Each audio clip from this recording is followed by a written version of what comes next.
Welcome to section 4.2, Trigonometric Functions, the unit circle part 3. You really have everything that you need to know in terms of exact values. These last things from this video is going to just give you some added benefits if you want to use them. The first one is even and odd properties. Our trig functions do have the properties of even and odd. Sine and cosecant are odd, which means they're symmetric to the origin. Also, tangent and cotangent are odd, which once again means they're symmetric to the origin. And then cosine and secant are even, and they have symmetry across the y-axis. So you can tell as you're looking at the odd functions, remember what an odd function is. An odd function is saying that f of negative x is equivalent to negative the function f of x. Okay? An even is f of negative x is equal to f of x. So from previously things that we have discussed, that's what an even and odd function does. So if you have sine of a negative angle, you can rewrite that as negative sine of the positive angle, and it's exactly the same value. For an even function, if you have cosine of a negative angle, you can actually get rid of the negative sign completely, and it will be the same thing as cosine of theta. Think back to your quadratics where you had an x squared, whether you had a negative x squared or just an x squared, it was still the same output, and that's exactly what's going on with the even function of cosine and secant. So let's take a look at a couple of these. Now, cosine of negative 300. So once again, we could just go back to what we've previously done and talked about the direction, and it's going to land back in quadrant 1.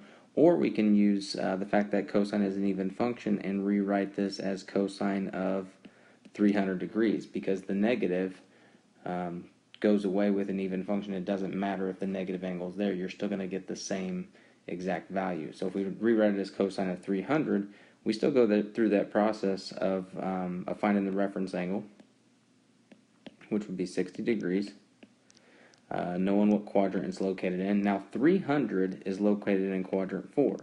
If I didn't use the fact that this was an even function, it would have been located in quadrant 1. And if you think about cosine, whether you're in quadrant 1 or quadrant 4, cosine is going to be positive because it's your x value. So that's why it doesn't really matter. So cosine of negative 300 and cosine of 300 are the same, and then the ordered pair for 60 degrees is 1/2 square root of 3 over 2. If you're in quadrant 1, that's your ordered pair. For us, we're in quadrant 4 now that we're doing cosine of 300, and that's just going to mean that my y value is negative square root of 3 over 2. But because we're doing cosine, once again you can see that it doesn't really matter because cosine represents your x, so the x isn't changing either way. It's going to be a positive 1/2. So cosine of negative 300 is positive 1/2. So once again, you can do it either way. I'm just showing you some other possibilities.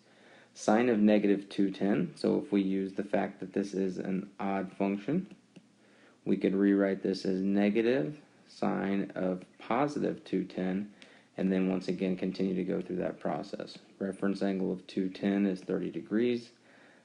Quadrant, if you're looking at 210, that's quadrant 3. If you're looking at negative 210, that's quadrant 2. And then you'll have an ordered pair for square root of 3 over 2, 1/2. If you're in quadrant 3, they're both negative. Because we are doing sine, sine represents the y value, and so that's negative 1/2. And negative 1/2, you have negative, and then it's opposite of negative 1/2, so it's equal to 1/2. So sine of negative 210 or sine or negative sine of 210, same thing, would be equal to positive 1/2. Once again, if you don't want to use the even and odd functions, you don't necessarily have to. And then let's take a look at C. It says sine of t is equal to 3/5. So this is a little different here in terms of what I'm asking. Cosecant of negative t is equal to what? Well, cosecant is an odd function, so we can rewrite that as negative cosecant of the angle t. Since we know sine of t is 3/5, then cosecant is the reciprocal of that, which would be 5/3. So therefore, cosecant of negative t would be negative 5/3. What about sine of negative t? Sine, once again, is an odd function, so we can move the negative to the front. So negative sine of t. We know sine of t is 3/5, so negative sine of t would be negative 3/5. So kind of a different question there, but it really gets you to look at your properties on that last one. The next part is called periodic functions. Basically, a periodic function is that if you're able to add a value to the input value, so t plus c, if you're able to add some value of c and you still get the same output, then that's what its period is. But we want to do it in terms of the least number. What's that least possible number that you can add to an angle and still get that same value back every single time? And so that's kind of what c represents, what's called the period of that function. And we'll see more of this when we get into the graphing piece of it. But what does this mean and how can we figure this out? So if you think about it in terms of your ordered pairs here, this ordered pair, we're just going to call it A, B. And then if we create these triangles in each quadrant, this ordered pair would be negative A, B. This one would be opposite A, opposite B. And then this one down here would be positive A, but negative B. So what would you have to add so that every single time you were able to get the same value back? Well, what we do know is coterminal angles give us one full rotation, which would be 2 pi or 360 degrees. So we know that works. If we're looking at cosine, cosine is positive in quadrants 1 and 4 and negative in quadrants 2 and 3. So the only way we're going to get back to that same value every single time is by adding 2 pi. And the same thing will be true for sine.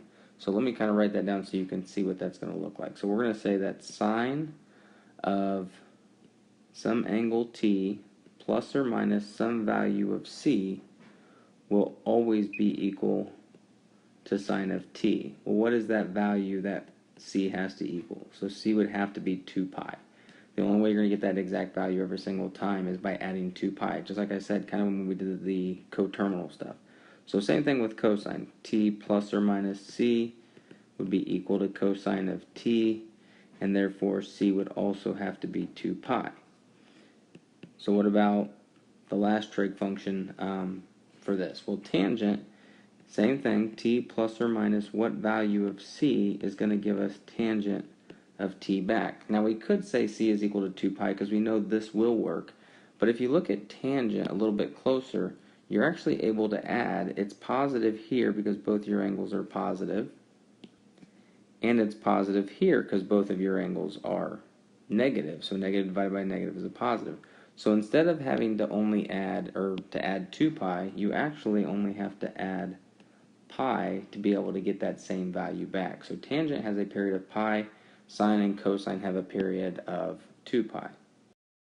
So let's use these to kind of answer these two questions. Sine of 480 degrees.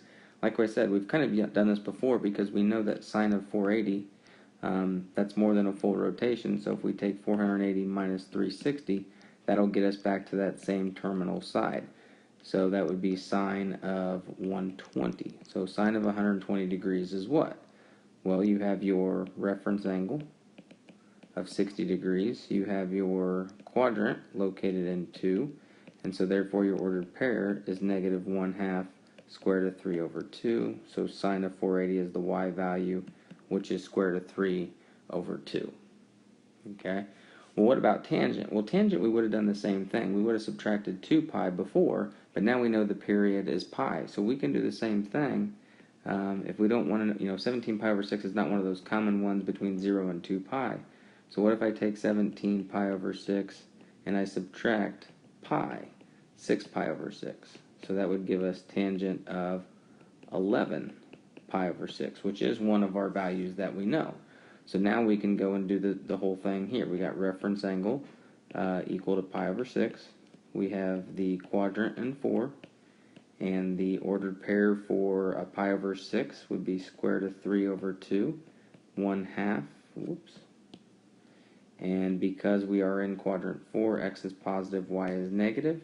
And so tangent would be sine divided by cosine. The 2's cancel. So that's negative 1 over the square root of 3, which simplifies to negative square root of 3 over 3.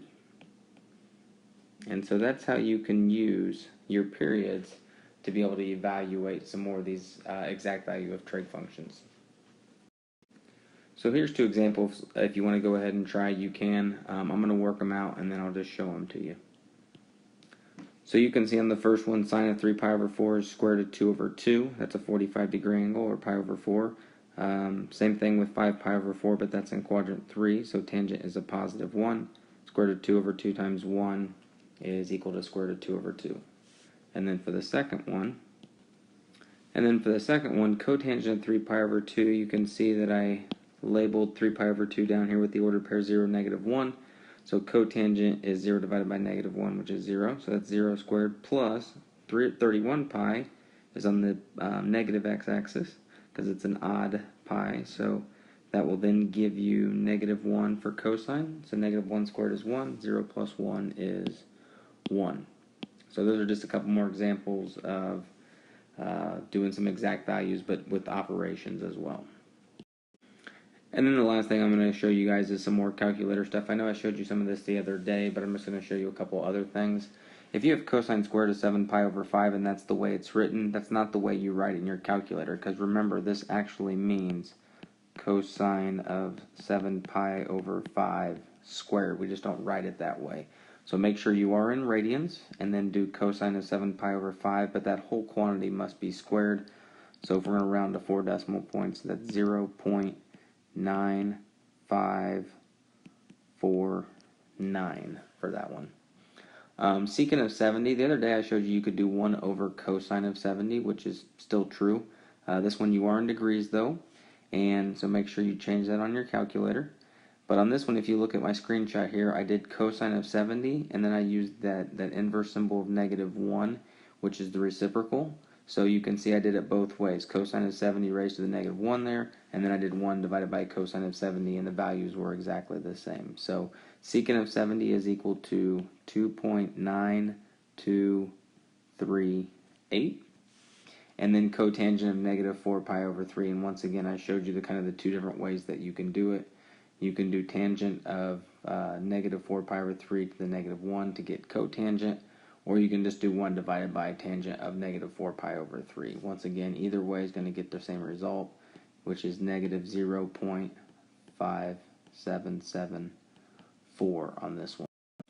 So that is it, the end of basically section 4.2, exact values. Once again, this section is more if you want to use it, be familiar with it. But when you go to find your exact values, if you don't want to use the even and odd properties, that's fine. The periodic functions you're really going to use because you're using coterminal in terms of adding and subtracting the 2 pi. It's just that now you know that tangent, you can add and subtract pi instead of just 2 pi for that one.